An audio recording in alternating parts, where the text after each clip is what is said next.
I'm username mmli. I'm 26, allegedly, and I am a Pokemon player for Team Mystic.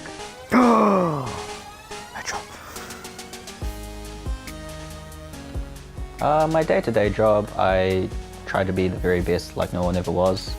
Try to catch them all. Don't you run. Fuck you. I think I still can recall 1 to 151 Pokemon in numerical order. Careful. But otherwise, I am an engineer. This is the first game, at least in a very long time, or maybe even potentially the first game where they've given you as little help and instruction on how to actually play the game.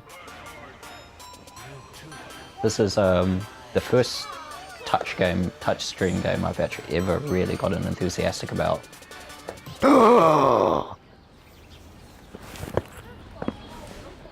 I found, it's so bittersweet. It's a Magma. I haven't got a Magma, but it's CP30. In retrospect, now that I've sort of started playing some touchscreen games, it's there are actually some quite complex games out there. So can you explain a little bit about what's going on at the moment? Sure. So I was ridiculously confused when it first came out because Niantic just doesn't like to give instructions on how to play their game. So with Pokemon Go, the premise of the game is to catch 150 Pokemon, but 151 Pokemon. Oh, Squirtle. However, there's a little bit more to it than that. So officially, these are all the instructions you have while playing the game. It's a fountain. Officially, it's the Albert Park fountain. It's a Pokestop. Just like any other Pokestop. Nothing special about it. Nothing dramatic about it. It's a nice family place where people take selfies. This is our 1953 Garden and Clock Gym. So you can place Pokemon in there, and every time you place it there within every 20-hour period, you get 10 Pokecoins. So essentially it is Pokemon Deathmatch that's going on at the moment in this beautiful, serene environment. It's a cockfight. It's a cockfight. It's a cockfight. In many ways, the technology utilized in Pokemon Go is quite unique. I kind of wish a Pidgey would spawn right now just so I could take augmented reality camera thingy while catching it.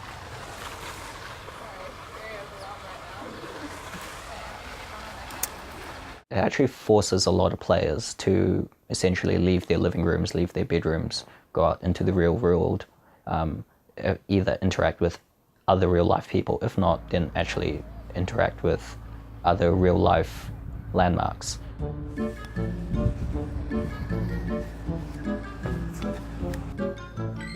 I've just noticed recently that I've walked 189 kilometers. Thank you. Fuck it. Over the past 3 weeks as a result of Pokemon Go. Forgive me if I'm a bit weird. Can you just remember the spot? Okay, this grey car. I'm just gonna go in the opposite direction. Well, Pikachu came up on the radar.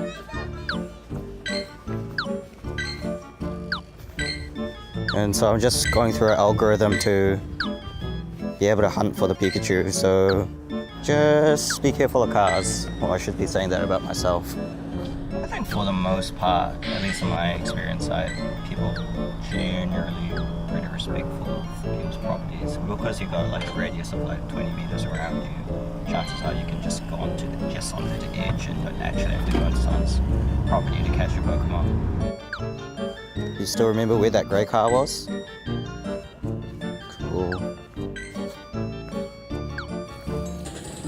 Oi. Don't you fucking run away from me.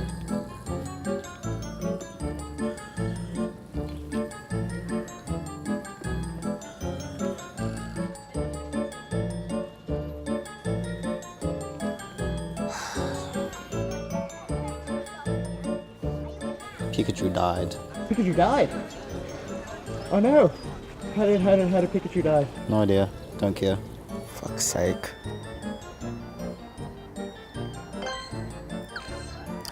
If free market economics actually worked, there wouldn't be Pokeballs would just be obsolete and just sell us the Ultra Balls by now.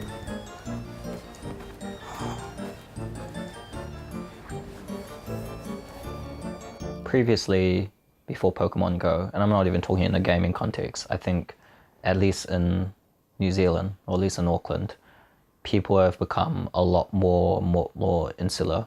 Whether you want to blame it on urban density, whether you want to blame it on crime, whether you want to blame it on John Key's national government and neoliberalism, people have started to look out for themselves. I feel that the Pokemon Go walk, as well as many other events over the past month, have led to me, and as well as many other people, interacting with people they would never, ever interact with on a day-to-day basis.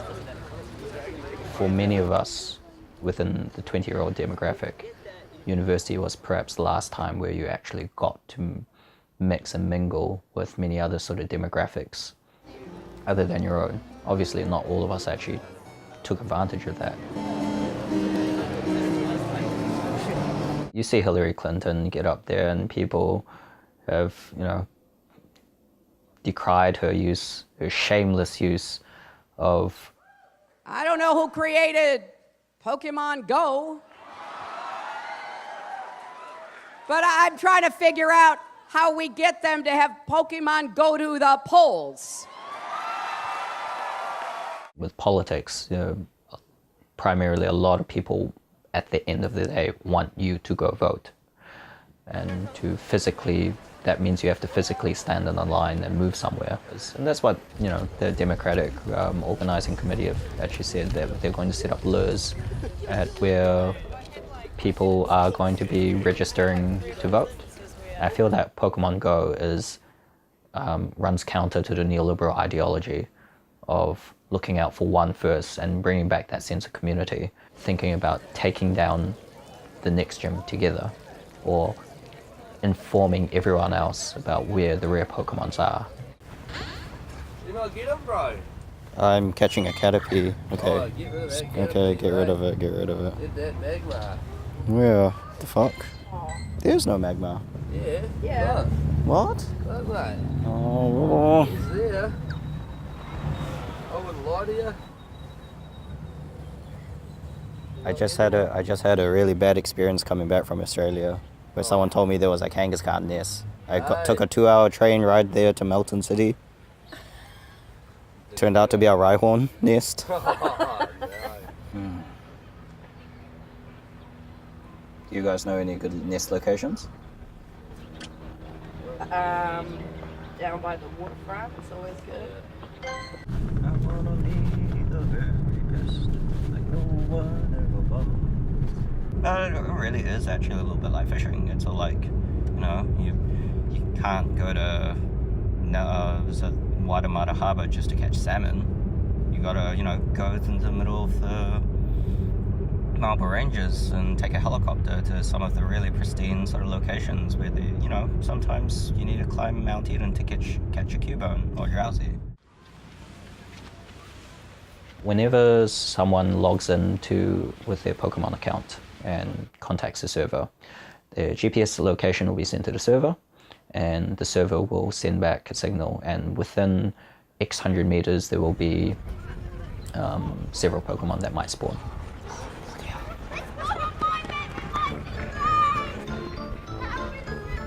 When you take that further, the more concentrated there are people playing the game within a certain area, there's a much higher rate of Pokemon spawning, a much higher rate of people catching Pokemon, and a much higher rate of people catching very rare Pokemon.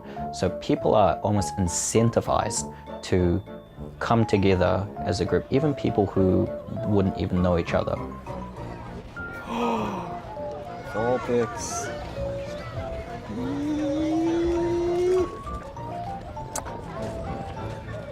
Another aspect of the game is the Pokestop and the lure. The moment a lure goes up, the Pokestop turns pink, and people can see that. And when people see a lure, they think to themselves, oh, this is an area where I can catch a lot of Pokemon now. What have you got there, Michael? The seal. A seal. There's a nest in botanical gardens, but otherwise you don't find it anywhere else. Even though the lure's original intention was to attract the Pokemon, inadvertently it's also attracted the people. And when more people get attracted by the lure, they themselves also attract a lot more Pokemon. Got a cipher? Yep. A cipher. And then it almost becomes a self-fulfilling prophecy or a never-ending spiral. Oh, God. I think it's interesting. I think they may not necessarily experience the same degree of spike in interest of playing, because I feel that the jump itself, when it first got released, was far too great to match.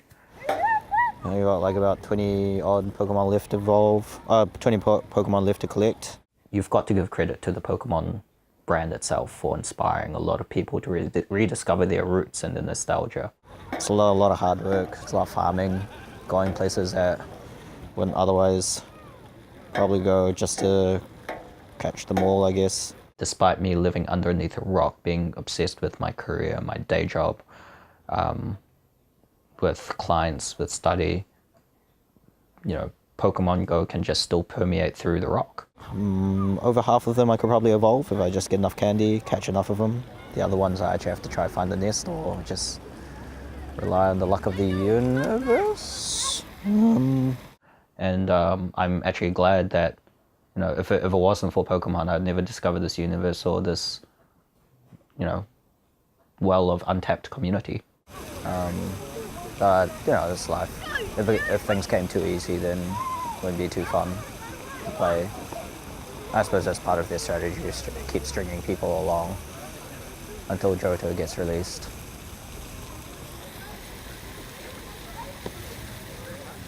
But I don't get sick of this game, at least not yet.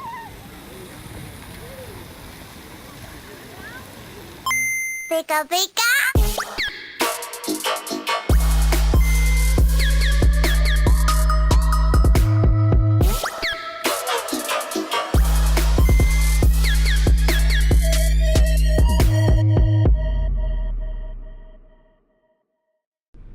You never really quite see someone the same way when they're playing on their phone anymore. Like that guy over there, the guy in the camo jacket, red basketball hat on his phone. He looks slumped over, but is he depressed because he just broke up with his girlfriend and boyfriend, or is he just really bummed because the Dragonite ran away?